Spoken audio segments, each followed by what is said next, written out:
Les États arabes exhortent Washington d'empêcher à Israël de bombarder les installations pétrolières iraniennes, de peur que la guerre ne soit totale.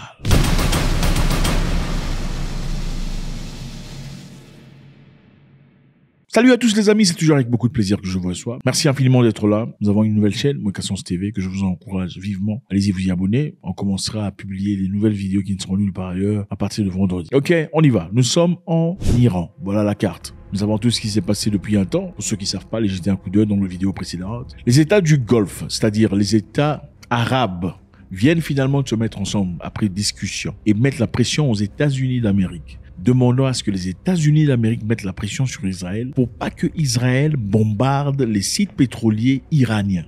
Parce que si ce fait, qu'est-ce qui arrive? Ça sera catastrophique sur le plan financier, dans le marché mondial, parce que l'Iran joue un rôle très important sur le pétrole, la distribution du pétrole au monde. Numéro 2, ça sera catastrophique parce que, à partir de là, qu'est-ce qui se passerait? Les militants pro-iraniens prendront en piège ou pour cible les sites pétroliers de tous ces pays. Vous comprenez? Donc les pays arabes, beaucoup ont fait des commentaires disant quand le feu s'allumait à Gaza, la grande majorité des pays arabes ne réagissaient pas. Aucun d'eux en tout cas n'a eu le courage de dire quoi que ce soit ou de lever le pouce ou le bout de doigt, n'est-ce pas? Mais désormais, subitement, dans une manifestation grandiose, aujourd'hui, ils se lèvent disant non, nous allons mettre la pression sur les États-Unis pour que les États-Unis mettent la pression sur Israël pour pas que Israël bombarde les sites pétroliers iraniens parce que si c'est fait, ça créera un problème majeur. Donc, en d'autres termes, quand on bombardait Gaza, on s'en foutait éperdument, personne ne parlait. Pourquoi personne ne parlait? C'est clair, les intérêts. Gaza n'apporte aucun intérêt à ces pays. Donc la destruction de Gaza ne pourrait absolument changer pas grand-chose pour ces pays arabes. Vous voyez, beaucoup de personnes pensent que l'amitié ou la fraternité est basée sur l'appartenance, appartenance religieuse, appartenance de couleur, il faut vous le dire. Vous vous appelez frère parce que vous êtes noir, c'est du n'importe quoi. Appartenance nationale, vous avez un même passeport, vous pensez être frère. C'est pas ça. Okay? Les Arabes, okay? Les pays arabes que vous voyez, regardez là, le groupe des Arabes, n'ont pas levé le doigt quand le feu s'allumait à Gaza. Gaza, c'est aussi arabe, n'est-ce pas? Personne n'a dit quoi que ce soit. Mais maintenant qu'il y a l'Iran dans l'équation, qu'il y a possibilité de bombardement des sites pétroliers iraniens, ils réagissent.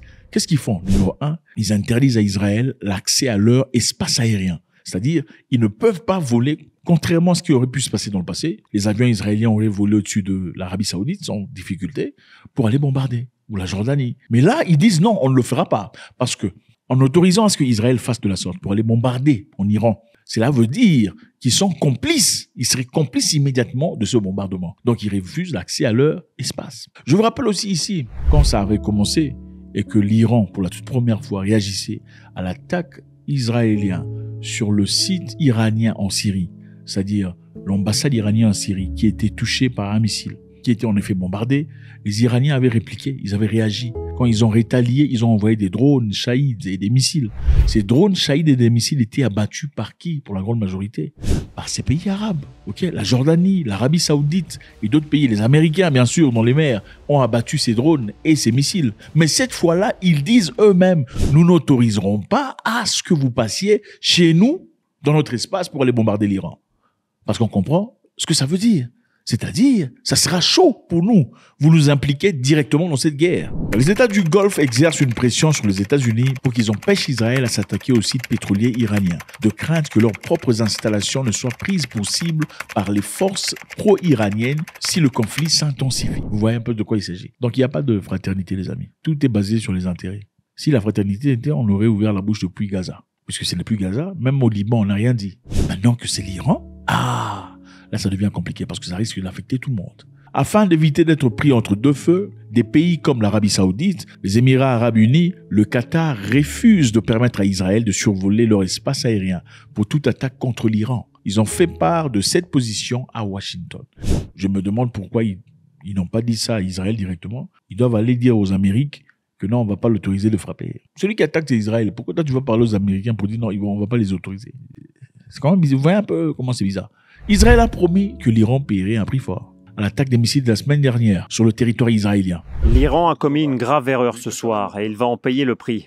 Le régime iranien ne comprend pas notre détermination à nous défendre et notre détermination à riposter contre nos ennemis. Tandis que Téhéran a prévenu évidemment que toute riposte entraînerait des vastes destructions, alimentant ainsi des craintes de guerre régionale. Nous conseillons au régime sioniste de ne pas tester la volonté de la République islamique d'Iran. Si une attaque est menée contre le pays, notre réponse sera plus forte qu'auparavant. C'est-à-dire, les Israéliens voulaient finir quelqu'un, Haniyeh, qui était en Iran à cette époque. Et ils ont pu identifier, puisqu'ils sont très forts en ce qui concerne les renseignements. Ils savent où vous êtes, ils savent exactement, ils sont très forts par rapport à ça. Ils sont très très forts. Ils ont su exactement où Haniyeh était. Ah oui. Et on est parti le finir. Avec un drone. Le drone, je ne sais pas comment le drone est passé. Les satellites n'ont pas vu le drone. Les radars n'ont pas aperçu le drone. Le drone est parti exploser exactement au même endroit où il fallait que ça explose. Et Haniyeh était parti. Ils ont éliminé Haniyeh. Évidemment, ils acclamaient leur victoire. Mais bon, l'Iran, ce n'est pas le Liban. Quand l'Iran promet apparemment, l'Iran agit. C'est clair. Le Liban n'a pas les fonctions, n'a pas les capacités. Je vous rappelle ici que l'Iran s'est préparé depuis très longtemps à une guerre contre les États-Unis d'Amérique. Pas contre Israël, mais contre les États-Unis d'Amérique. Donc, ils ont eu une préparation profonde pendant très longtemps. Ils ont créé des bases souterraines à plusieurs endroits, partout dans le pays, pour se protéger de quelconque bombardement ou destruction. Donc, ils ont tous les éléments. On dit qu'ils ont près de 300 000 missiles prêts dans les profondeurs du pays. 300 000, ça c'est d'après les Américains. 300 000 missiles qui sont prêts. C'est beaucoup. Alors, quand l'Iran a réagi par rapport à la mort de Haniyeh, qui était évidemment pris. Sa vie était prise depuis l'Iran. C'est quand même impoli de venir dans la maison de quelqu'un et de finir quelqu'un. Bombarder, un bâtiment. Alors les Iraniens ont réagi.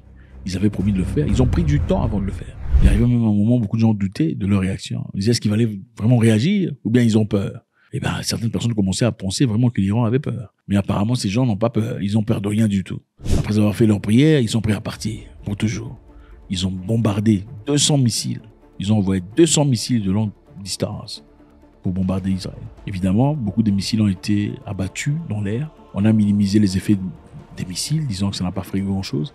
Mais curieusement, aujourd'hui, on voit déjà des images, pas seulement des images qui ont été prises par des photographes ou par des amateurs, des images qui ont été libérées par le gouvernement iranien, des images de destruction des bases militaires en Israël.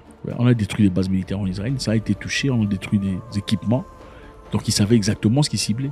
Ils ont même ciblé la Mossad, ou le Mossad, peu importe, on s'en fout, la Mossad, le Mossad, c'est Mossad. C'est Mossad, c'est quoi dans la langue maternelle? Enfin bref, ils ont ciblé le Mossad. Et ils n'ont pas touché le Mossad directement, mais c'est à quelques mètres. Donc c'était des attaques ciblées sur des bases militaires. Et eux disent, évidemment, pour se glorifier, que leurs attaques ne sont pas basées sur des attaques à l'aveuglette qui prennent des vies des civils. Ce sont des attaques sur des bases militaires et les installations militaires. Donc il y a eu une réunion qui s'est passée entre l'Arabie Saoudite et l'Iran. Et dans cette réunion qui s'est passée la semaine dernière, c'était une réunion pour garantir la sécurité des installations pétrolières du royaume wahhabite. Les installations de l'Arabie Saoudite, c'est de là qu'ils font leur argent, donc c'est important pour eux. Ils ont eu cette réunion pour discuter. Et les Iraniens ont dit, si les États du Golfe ouvrent leur espace aérien à Israël, cela serait considéré comme un acte de guerre. Donc si vous osez permettre aux Israéliens de passer avec leur Mirage sur les F-15, bon, eux aussi sont têtus, ils risquent de passer de force. Ah oui. Téhéran a envoyé un message très clair à Riyad, soulignant que ses alliés en Irak ou au Yémen s'occuperont d'eux, si seulement ils osent ouvrir la porte aux avions israéliens. Donc, les Yéménites et ceux qui sont en Irak pourraient réagir de toute forme de soutien régional à Israël contre l'Iran. Donc voilà. Donc pendant cette réunion, évidemment, c'était basé sur la possibilité d'une frappe. Les discussions étaient centrées mercredi entre le prince héritier saoudien Bin Salman et le ministre iranien des Affaires étrangères Abbas Araghchi sur qu'est-ce qui se passerait au cas où il y avait des frappes israéliennes sur des installations pétrolières iraniennes. Donc les amis, c'est ça. Dans la vie, je pense que quelquefois, il faut se retirer un tout petit peu pour voir les choses claires. Ce qui est évident ici, les pays arabes n'ont jamais réagi quand il y avait quoi que ce soit à Gaza. Ils n'ont jamais levé le bout de doigt. Ils n'ont rien dit. Ils étaient carrément muets. Ça a commencé à se passer au Liban. Ils n'ont pas fait grand-chose. Ce qui est évident, le Liban ou Gaza n'ont pas grand-chose à offrir aux pays arabes. Mais quand ça se passe en Iran, là, c'est très dangereux parce que, voilà, les répercussions deviennent réelles.